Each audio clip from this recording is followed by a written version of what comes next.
Good morning, family. Welcome to our morning meditation. I am Alicia Anabel, La Santera. And let's just get comfortable. Either sit with your legs crossed or lay flat, whatever makes you comfortable. Let's take a deep breath in, inhale, exhale, inhale, exhale. Note how your body is feeling. Let's do a body scan. Check in with yourself. How are you waking up this morning? How are you going to bed this evening?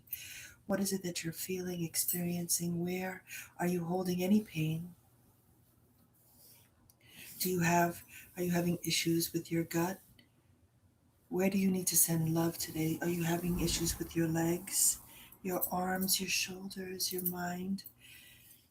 Let's be intentional, right?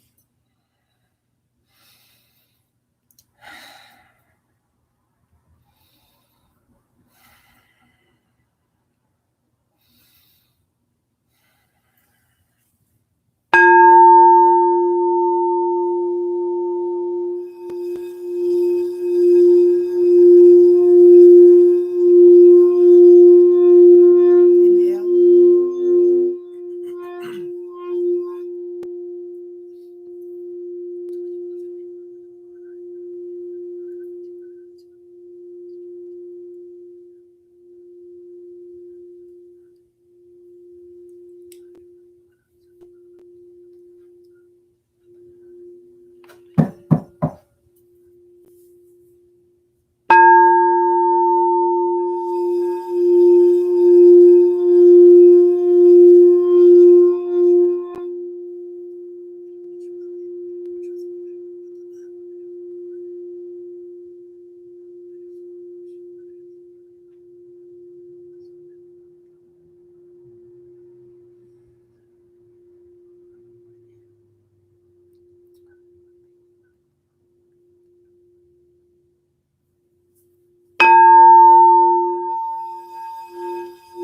Keep breathing. Inhale what you need. Healing, compassion, self-love, guidance, abundance, an opportunity, a miracle, an answer, understanding. Exhale. Fear, judgment, regret, resentment, loss, hurt, pain, betrayal. Inhale. Everything you need, everything you want to walk with, creativity, inspiration, joy. Allow the vibration to fill you. Send love to every part of you that needs it today. Maybe today you need strength. Maybe today you need to forgive. Maybe today you need a little bit more hope. Maybe a little bit more empathy. Take everything you need.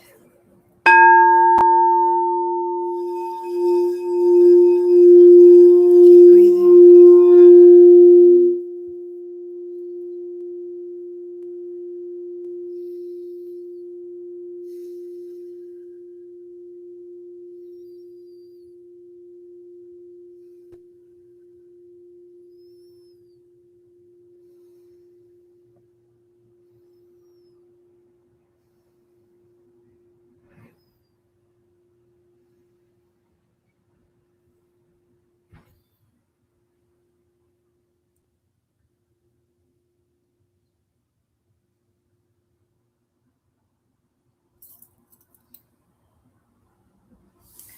We're going to continue reading from A Course in Miracles, from A Return to Love of Reflections on A Course in Miracles by Marianne Williamson. And we are on the page, the chapter, the section titled Resistance. We are in the section of surrender, right? We're on chapter 4. The chapter is surrender. And section 2, resistance. Faithlessness is not lack of faith, but faith in nothing. End quote from A Course in Miracles. A Course in Miracles tells us that there is no such thing as a faithless person. Faith is an aspect of consciousness. We either have faith in fear or we have faith in love. Faith in the power of the world or faith in the power of God. We basically been taught that it's our job as responsible adults to be active, to be masculine in nature, to go out and get the job, to take control of our lives, to take the bull by the horns. We've been taught that that's our power. We think we're powerful because of what we've achieved rather than because of what we are. So we're caught in a catch-22. We feel powerless to achieve until we already have. If somebody comes along and suggests that we go with the flow, maybe lighten up a little, we really feel hysterical. After all, we're total underachievers as far as we can see. The last thing we can imagine doing is becoming any more passive than we already are. Passive energy has its own kind of strength. Personal power results from a balance of masculine and feminine forces. Passive energy without active energy becomes lazy, but active energy without passive energy becomes tyrannous. An overdose of male aggressive energy is macho, controlling, unbalanced, and unnatural. The problem is that aggressive energy is what we've all been taught to respect. We've been taught that life made for quarterbacks. We've been taught that life was made for quarterbacks, so we exalt our masculine consciousness, which, when untempered by the feminine, is hard. Therefore, so are we. All of us, men and women, we've created a fight mentally. We've created a fight mentality. We're always fighting for something, for the job, the money, the relationship, to get out of the relationship, to lose weight, to get sober, to get them to understand, to get them to stay, to get them to leave, and on and on. We never put away our swords. The feminine, surrendered place in us is passive. It doesn't do anything. The spiritualization process in men as well as women is a feminization process, a quieting of the mind. It is the cultivation of personal magnetism. If you have a pile of iron shavings and you want to arrange them in beautiful patterns, you can do one of two things. You can use your fingers and try to arrange the tiny pieces of iron into beautiful gossamer lines, or you can buy a magnet. The magnet will attract the iron shavings. It symbolizes our feminine unconsciousness, which exerts its power through attraction rather than activity. This attractive, receptive, feminine aspect of our consciousness is the space of mental surrender. In Taoist philosophy, yin is the feminine principle representing the forces of the earth, while yang is the masculine principle representing spirit. When God is referred to as he, then all mankind becomes she. This isn't a man-woman issue. Reference to God as masculine principle in no way impinges on feminist conviction. Our feminine self is just as important as our masculine. The right relationship between male and female principle is one in which the feminine surrenders to the masculine. Surrender is not weakness or loss. It is powerful non-resistance. Through openness and receptivity on the part of the human consciousness, spirit is allowed to infuse our lives, to give them meaning and direction. In Christic philosophical terms, Mary symbolizes the feminine within us, which is impregnated by God. The female allows this process and is fulfilled by surrendering into it. This is not weakness on her part, it is strength.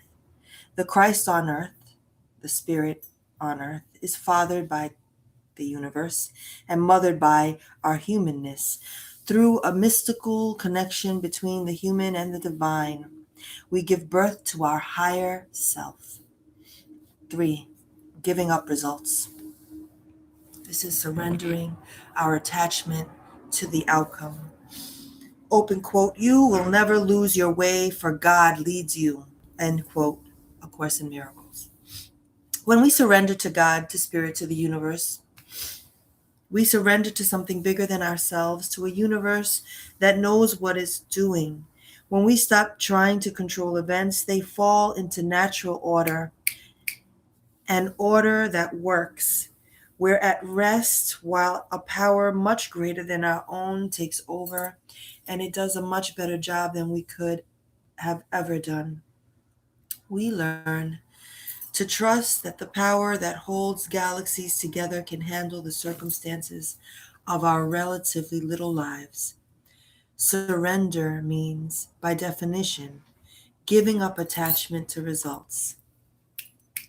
When we surrender to God, we let go of our attachment to how things will happen on the outside, and we become more concerned with what is happening on the inside. The experience of love is a choice we make, a mental decision to see love as the only real purpose and value in any situation. Until we make that choice, we keep striving for results that we think would make us happy. But we've all gotten things that we thought would make us happy, only to find that they didn't. This external searching, looking for anything other than love to complete us and to be the source of our happiness, is the meaning of idolatry.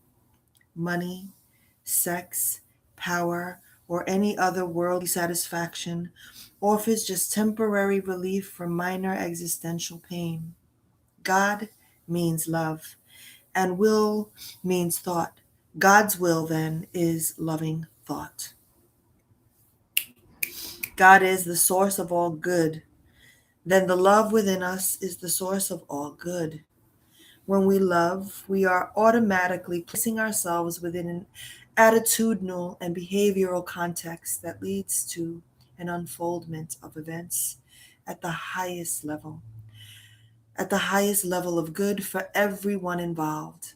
We don't always know what that unfoldment would look like, but we don't need to.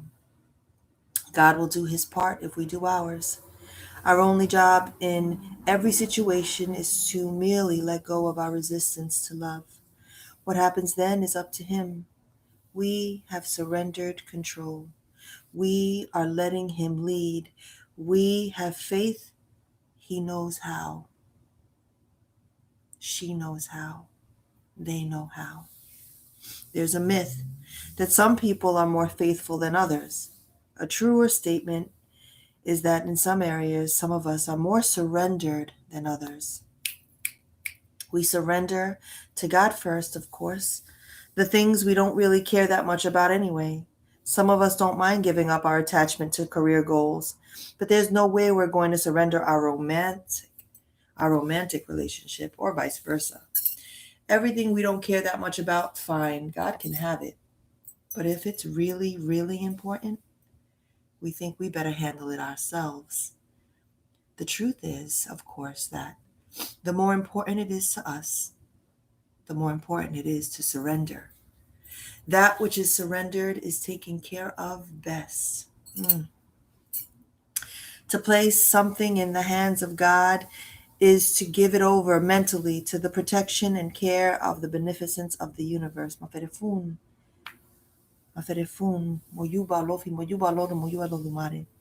To keep it ourselves means to constantly grab and clutch and manipulate. We keep opening the oven to see if the bread is baking. That's so true. Which only ensures that it never gets a chance to. Where we have an attachment to results, we tend to have a hard time giving up control. But how can we know what result to try to achieve in a situation when we don't know what's going to happen tomorrow? What do we ask for instead of, dear God, please let us fall in love, or please give me this job? We say, dear God, my desire, my priority is inner peace. I call forth the experience of love. I don't know what would bring that to me. I leave the results of this situation in your hands. I trust your will. May your will be done. Amen. I used to feel I couldn't afford to relax because God had more important things to think about than my life. I finally realized that God is not capricious, but is rather an impersonal love for all life. My life is no more or less precious to Him than is anyone else's. To surrender to God is to accept the fact that He loves us and provides for us, that she loves us, that they love us, that the universe loves us and provides.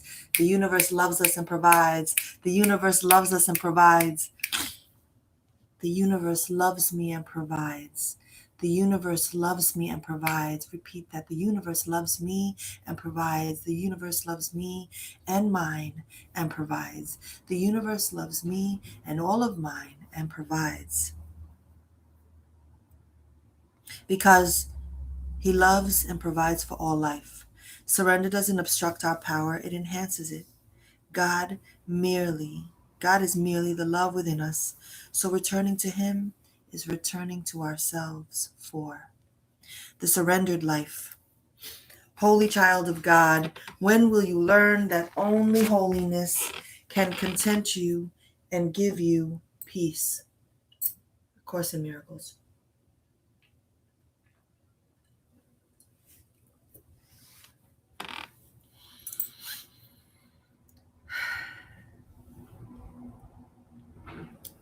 To relax, to feel the love in your heart and keep to that as your focus in every situation, that's the meaning of spiritual surrender.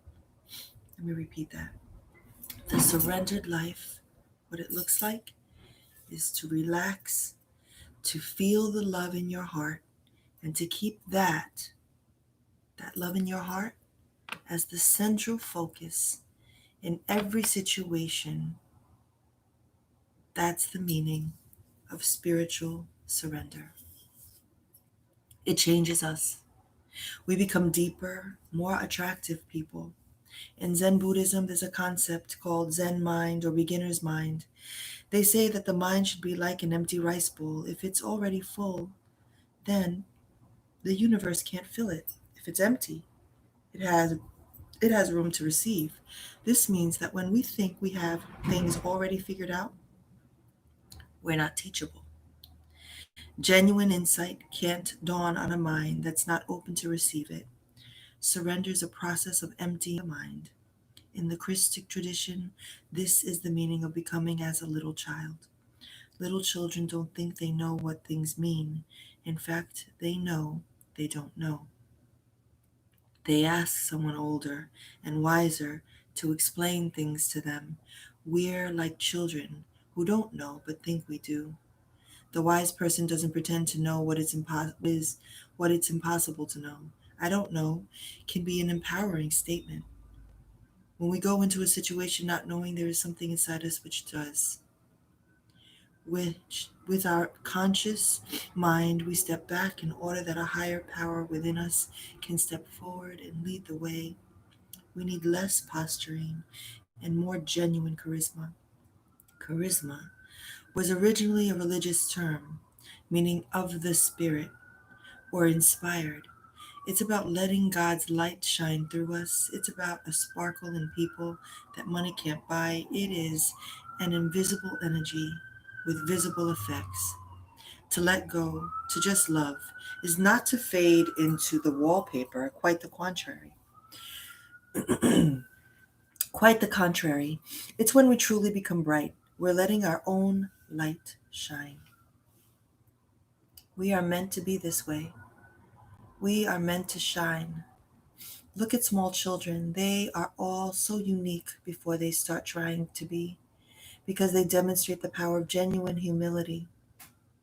This is also the explanation of beginner's luck. When we go into a situation not knowing the rules, we don't pretend to know how to figure anything out. And we don't know yet what there is to be afraid of. This releases the mind to create from its own higher power. Situations shift, gear and lights go on simply because our minds have opened up to receive love. We have gotten out of our own way. Love is a win mode, a successful and attractive vibration. We think that success is difficult, and so for us it is.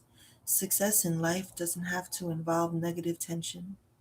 We don't have to be struggling all the time. If you think about it, taking the bull by the horns would be a very dangerous thing to do. In fact, ambition, tension, a- ambitious tension actually limits our ability to succeed because it keeps us in a state of contraction emotionally and physically. It seems to give us energy but doesn't really. Like the white sugar of mental health, there's a short high followed by a crash. The cultivation of mental rest or surrender is like eating healthy food. It doesn't give us an immediate rush, but over time, it provides a lot more energy. This doesn't require sitting in a lotus position all day. We still get excited, but more gently. Many people associate a spiritual life with a grade B movie, but God doesn't get rid of all the drama in our lives. He just gets rid of the cheap drama. There is no higher drama than there is no higher drama.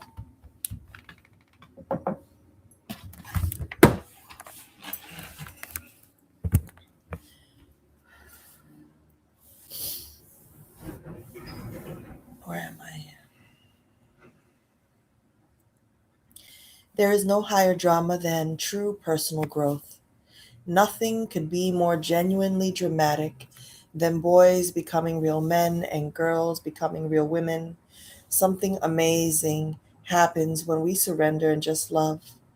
We melt into another world, a realm of power already within us. The world changes when we change. The world softens when we soften. The world loves us when we choose to love the world. Surrender means the decision to stop fighting the world and to start loving it instead. It is a gentle liberation from pain. But liberation isn't about breaking out of anything, it's a gentle melting into who we really are. We let down our armor and discover the strength of our Christ self. A Course in Miracles tells us that although we think that without the ego all would be chaos, the opposite is true. Without the ego, all would be love. We are simply asked to shift focus and to take on a more gentle perception that that's all God needs. Just one sincere surrendered moment when love matters more than anything, and we know that nothing else really matters at all. What He gives us in return for our openness to Him, to her, to them, is an outpouring of their power from deep within us. We are given His power to share with the world, to heal all wounds, and to awaken all hearts. Ashe. Let us close. Let us close, family. Let us close.